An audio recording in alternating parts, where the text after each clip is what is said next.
Анализируя работы за 2010 год, следует отметить, что все усилия следственного управления строились на укреплении взаимодействия с нашими коллегами с федеральных правоохранительных органов ФСБ, Министерства внутренних дел, прокуратуры республики, Главное управление исполнения наказаний и другими структурами. В целях усиления борьбы с преступностью также принимались организационные меры по усилению процессуального контроля за деятельностью следственного аппарата. Истекший год продолжил положительную тенденцию, которая сложилась на протяжении последних 3 лет уменьшения преступности. И в 2010 году в республике было зарегистрировано на 16,6 преступлений меньше, чем в 2009 году. Особо следует отметить, что эта тенденция затронула и такие вопросы, как уровень тяжких и особо тяжких преступлений.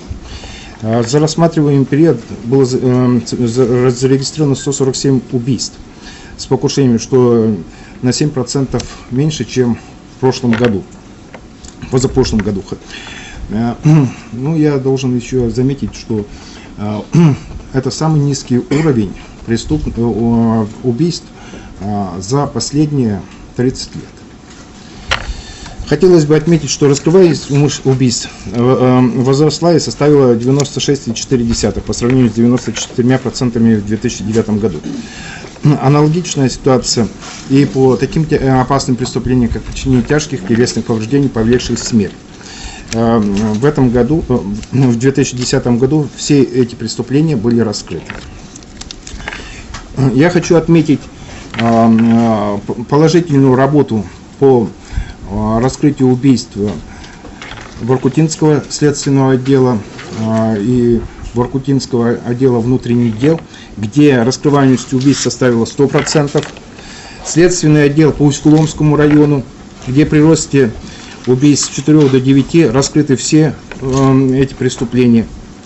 В то же время ниже своих возможностей работали работники в Сыктывкаре, Ухте, где раскрывались по убийствам со 100% в 2009 году упало до 88% и 89% соответственно. Я не могу не отметить то, что нам не удалось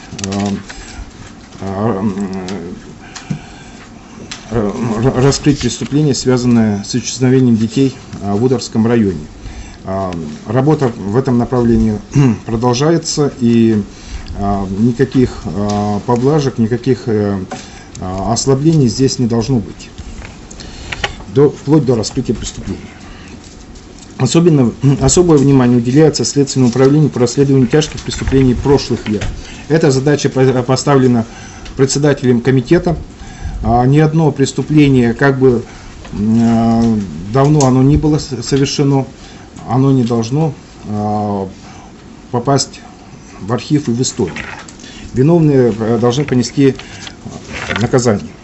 И я отмечаю положительную роль отделов по Сыктывкару, Воркуте, где были раскрыты убийства 90-х годов, виновные понесли наказание.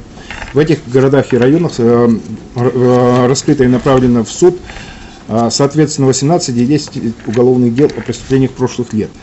Вызывает озабоченность существенное снижение оконченных дел коррупционной направленности в следственных отделах по городу Сыктывкару и Ухте, которыми за 2010 год окончено 15 и 5 уголовных дел соответственно. В 2009 году в Сыктывкаре было закончено 24 уголовных дела, а в Ухте 12. Поэтому такое резкое снижение ничем иным нельзя объяснить, кроме как недоработками оперативных служб и работников следственного управления. Поэтому я попрошу проанализировать соответствующее положение и сделать выводы. Нельзя не сказать о недостаточной работе по борьбе с коррупцией в Воркуте, где за получение взяток было привлечено только одно должностное лицо. Руководителям этого отдела необходимо также проанализировать сложившуюся ситуацию.